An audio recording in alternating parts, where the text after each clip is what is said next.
நீண்ட நாள் தீராத நோய், பண கஷ்டத்தில், அதுவும் பண கஷ்டம் இருந்தாலும் அதுவும் தீராத நோய் தான்.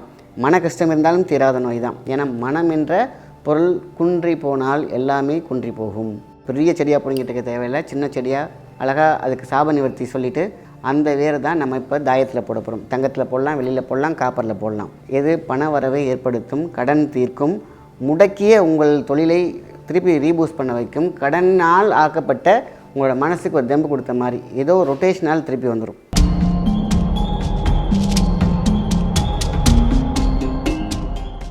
வணக்கம், உங்கள் மாயன் செந்தில்குமார். இன்றைய பதிவு மிக முக்கியம். இந்த பரிகாரம் ரொம்ப முக்கியம்.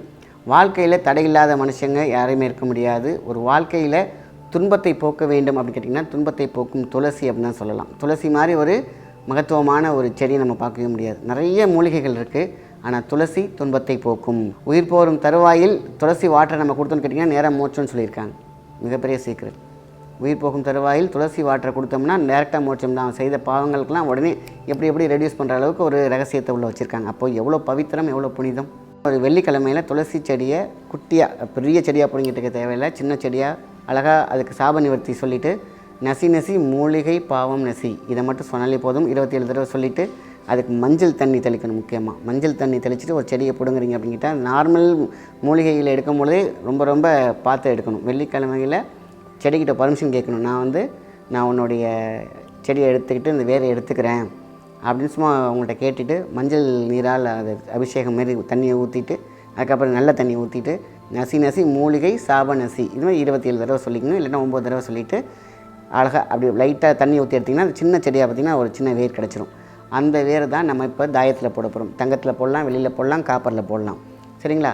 ஸோ இந்த வேரோட பச்சை கற்பூரம் சேர்த்து போட்டுட்டு நீங்கள் கழுத்துலையோ இடுப்புலையோ போட்டிங்க அப்படின்னு கேட்டிங்கனாக்கா காரிய சித்தி, தீராத வியாதி அப்படின்னு சொல்லுவாங்களே, அது தீர்ந்து போகும். அதுக்கான ரூட்டு தெளிவாக கொடுத்துரும். சரிங்களா? ஸோ அந்தமாரி நீண்ட நாள் தீராத நோய், பண கஷ்டத்தில், அதுவும் பண கஷ்டம் இருந்தாலும் அதுவும் தீராத நோய் தான். மன கஷ்டம் இருந்தாலும் தீராத நோய் தான். ஏன்னா மனம் என்ற பொருள் குன்றி போனால் எல்லாமே குன்றி போகும். அதனால தான் இந்த இது அந்த காலத்தில் அழகாக சொல்லியிருக்காங்க. சிம்பிள் துளசி வேர் பரிகாரம் அப்படின்னு சொல்லியிருக்காங்க. அதே மாதிரி இந்த தாயத்தாவும் போடலாம். மரப்பெட்டி ஒன்று செஞ்சு வச்சுட்டு துளசி வேரை மட்டும் அதே மாதிரி வச்சுட்டு மஞ்சள் தடவிடணும். வேரில் தடவிட்டு பச்சை கற்பூரம் போட்டு நீங்கள் அதில் ஒரு ரூபா காயின் மட்டும் வச்சா போதும். இல்லாட்டினா நீங்கள் கரன்சி கூட உள்ளே வைக்கலாம். 100 ரூபா நோட்டோ இல்லை 500 ரூபா நோட்டோ நீங்கள் வைக்கலாம். ஆக வேர், துளசி வேர், அதில் கொஞ்சம் பச்சை கற்பூரம் ஒரு மர டப்பாவில் போட்டு வச்சுட்டிங்கனாலே போதும். பூஜை ரூமில் இல்லைன்னா கேஷ் பாக்ஸில் இல்லைன்னா பீரோவில் எப்படி வேணாலும் வைக்கலாம். துளசி வேருக்கு அவ்வளோ பெரிய ஒரு சக்தி உண்டு. எது பண வரவை ஏற்படுத்தும், கடன் தீர்க்கும், முடக்கிய உங்கள் தொழிலை திருப்பி ரீபூஸ்ட் பண்ண வைக்கும், கடனால் ஆக்கப்பட்ட உங்களோட மனசுக்கு ஒரு தெம்பு கொடுத்த மாதிரி ஏதோ ரொட்டேஷனால் திருப்பி வந்துடும். ஸோ அதனால் துளசி வேருக்கு அவ்வளோ பெரிய ஒரு சக்தி உண்டு.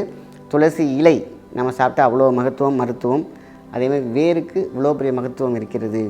ஸோ அப்போது ரொம்ப நாள் தீராத வியாதி, தீராத கடன், வராத பணம், இப்படி நம்மளை கஷ்டப்படுத்தி பாழாய்ப்படுத்தி கொண்டு இருக்க பார்த்தீங்களா, அதுக்கெலாம் ஒரு தீர்வு. எந்த ஒரு செயலையும் செய்யும் பொழுது சரணாகதி வேண்டும். இதை செஞ்சால் நல்லது நடக்கும். இது பெரிய ஒரு செலவாகிட்ட போதில்லை. எவ்வளோ பெரிய விஷயங்களுக்கெல்லாம் செலவு பண்ணிகிட்டு இருப்பாங்க, அதெல்லாம் பெருசாக தெரியாது. இதுதான் பார்த்திங்கன்னா நம்ம வீட்டு வாசலே கிடைக்கக்கூடிய ஒரு துளசியை ஒரு வெள்ளிக்கிழமை அன்று குளிச்சுட்டு சுத்தபத்தமாக நம்ம மஞ்சள் நீர் காப்பு ஊற்றிட்டு சாப நேரத்து 27 இல்லைன்னா 9 தடவை சொல்லி நம்ம அதை பிடுங்கி எடுத்து அழகாக ஒரு லாக்கெட்டில் போட்டு பண்ணுறதுக்கு எவ்வளோ செலவாகிட போகுது. அதனால் ரொம்ப சிம்பிளாக செய்யக்கூடிய ஒரு பரிகாரம், அந்த காலத்தில் செய்து கை கண்ட ஒரு பரிகாரம். எப்பேற்பட்ட கடனையும் படிப்படியாக குறைக்கும். நான் இந்த வேலையை செய்ய போகிறேன், அதில் எந்த விதமான பிரச்சனையும் வரக்கூடாதுன்னு மனசில் வைக்கணும். எல்லாம் செஞ்சு வச்சுட்டு நான் வீட்டுக்குள்ளே உட்காந்துருப்பேன்னு சொல்லிட்டாக்கா அவங்களுக்கு எந்த விதமான மாற்றமும் வராது. உழைப்பு அவசியம், உழைப்போடு மேன்மை அவசியம், மேன்மையோடு உங்களுடைய இந்த தன்னம்பிக்கை அவசியம். இந்த தன்னம்பிக்கைக்கு மிகப்பெரிய ஒரு பூஸ்டர். உங்களுக்கு தடை, உங்களுக்கு முன்னாடி நிற்கிது பார்த்திங்களா, ஒரு தடை, ஒரு பீடை, ஒரு கண்ணுக்கு தெரியாத ஏதோ ஒரு ஜந்து உங்களை பயமுறுத்திட்டு இருக்கு பார்த்திங்கன்னா, அதெல்லாம் உடைக்க போகிறதுக்கு தான் இந்த மாதிரியான பரிகாரங்கள்லாம். நீங்கள் எழுந்திரிச்சு ஓடணும். நீங்கள் எழுந்திரிச்சு ஓடாமல் உட்காந்துக்கிட்டு நான் இதெல்லாம் செஞ்சுட்டு ஒன்றுமே நடக்கலைன்னாக்கா இது இறைவன் உங்களுக்கு கொடுத்த மிகப்பெரிய ஒரு பலம். 2 கை, 2 கால், மூளை, இதெல்லாம் இருக்குது பார்த்திங்களா.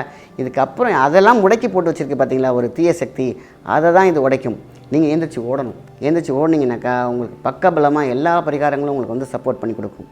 அதனால தான் இந்த பரிகாரம் எப்போ சொன்னாலும் இதை அடிக்கடி நான் சொல்கிறதுக்கு காரணம், உழைப்பு அவசியம், உங்களுடைய ஒர்க் ரொம்ப முக்கியம்.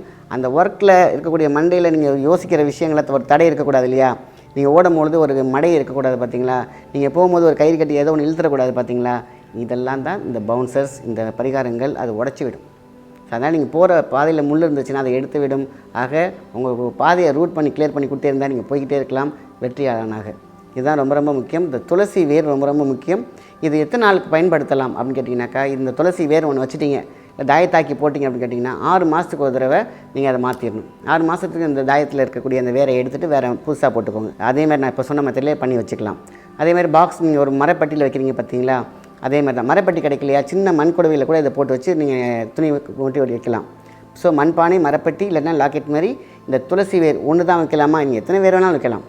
துளசி வேர், பச்சை கற்பூரம், இவ்வளோதான் தி பெஸ்ட்டு சிம்பிள் மெத்தட் பரிகாரங்கள். இது உங்களுடைய வாழ்க்கையை கண்டிப்பாக மாற்றும். நல்ல விஷயத்தை மற்றவங்க ஷேர் பண்ணுங்கள். நன்றி, வணக்கம்.